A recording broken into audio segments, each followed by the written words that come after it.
How you going? My name's Terence and welcome back to Rusted Iron Ranch. Today's video we're going to have a look at my fire unit that I've been setting up on the back of the little Nissan Ute that we have, little diesel Navara. I did have a fire unit last year. I was pretty happy with it, but I'll explain a little bit more. The tank wasn't ideal, so this is version 2 and I'll take you through what I ended up with. Okay, so like I said, this is the 1990 Nissan Navara TD25 diesel ute that we bought with the property. Paid 500 bucks for it. It's been really handy. It's in really good condition. I used it for all my spraying this year. So if you've seen the spraying video, this is that same vehicle, but it had the IBC on the back and the 5-meter boom spray that I built for the back of it. Now it's set up in the fire mode, we'll call it. So I've got a little pump. It's a Honda knockoff with a twin impeller pump on the back of it, very similar to the Davey twin impellers. These are actually a really good deal. Like, I think I paid $200 and something for this, and this has been a really good pump. That much so that I'm actually going to buy another one exactly the same, because I want another one, and also if something fails in the future, at least you've got the other one as a spare. And if they both fail, you might be able to make one out of the two that you have.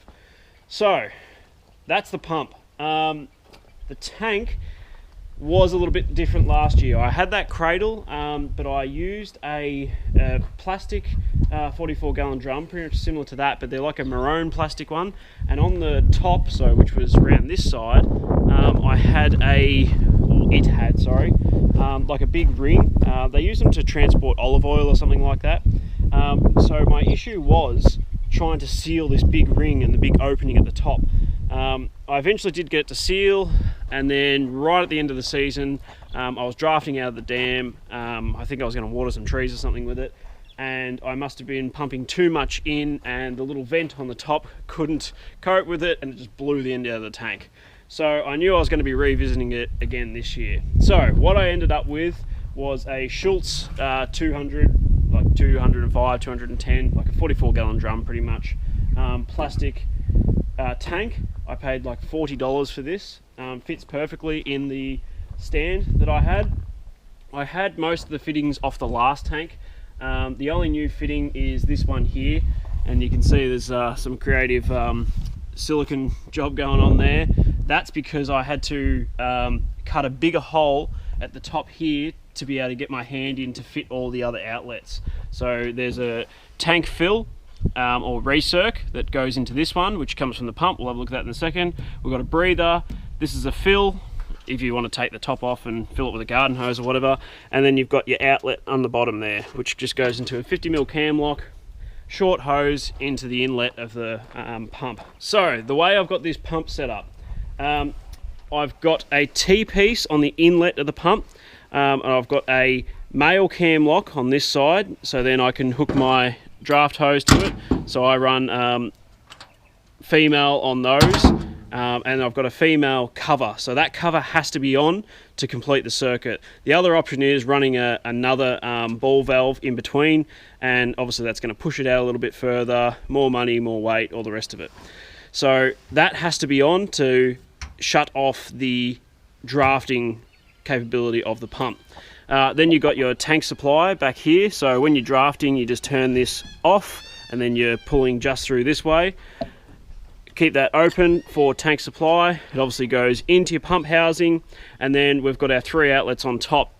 The first one is our tank fill or recirc, so we can just pump from the tank and back into the tank, and that's really comes into play when you're drafting and not using tank supply. So tank supply off, drafting hose connected into your water source, whether that be a dam, or I've got even a short one with 2 50mm cam locks on either end, a male and a female, and I can plug that into my tank systems as well. So because the tanks aren't really full, I do have to still draft as well. If there was a lot of head pressure, it probably would just fill it, or if it was above this height, it would just fill it. But the tank that I use isn't that full.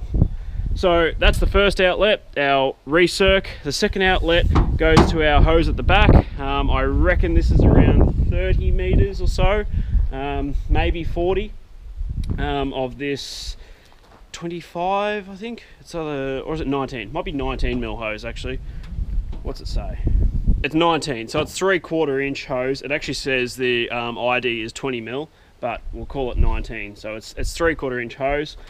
So that's the main, or the big hose on the back of it, and I've just got that coiled up like a figure 8, bit like a Cleveland lay, but actually hooked over something. And I've just got, they're not real ones, but they're fake, like Angus fog branch type setup on them. They're pretty good, pretty hardy. Even these ones I've found are pretty good. That one I've had on for 2 years and it's been fine.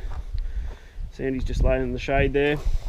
And then our third outlet is just a short grass fire attack hose, and that just goes in round and it's just looped in underneath the tank. And I've just got it hooked up in here in the headboard. So that's if you're on your own, or even with someone in the passenger seat, you can pull that one out and go either side of the cab and hang out your window and hit the grass fire as you're going along.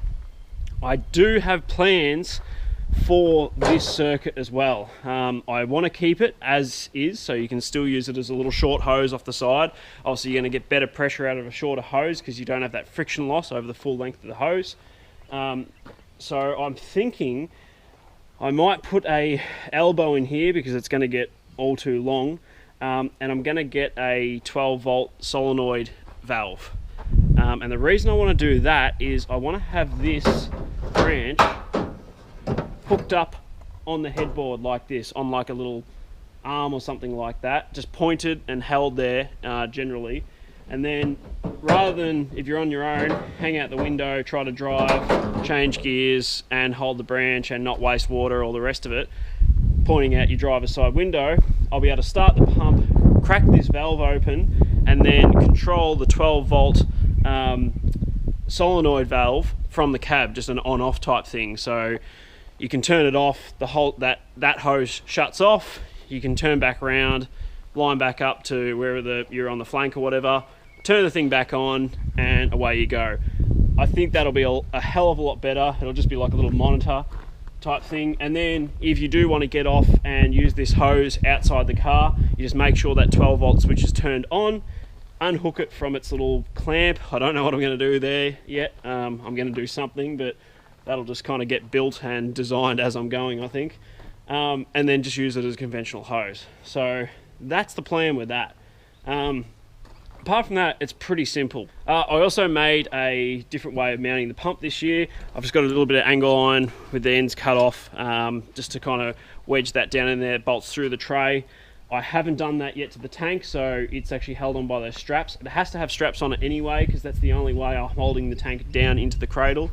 But I am going to do a similar thing with some brackets down onto the tray as well. This vehicle isn't on the road yet, but when it is, I do want everything to be held down well so I can drive on the road with the fire unit on it. So yeah, that's pretty much it. I'll start the thing up, show a bit of water, and then that's about it. Alright.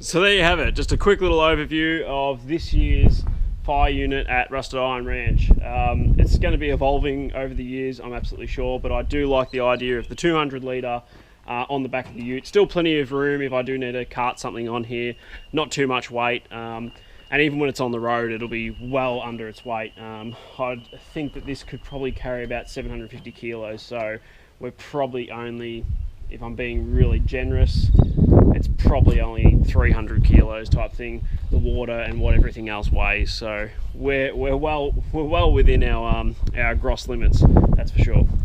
So yeah, with that, we'll leave it there. If you like this video, be sure to hit the thumbs up button. If you want to see more, be sure to subscribe. Once again, my name's Terence, this has been Rusted Iron Ranch. Thanks for watching.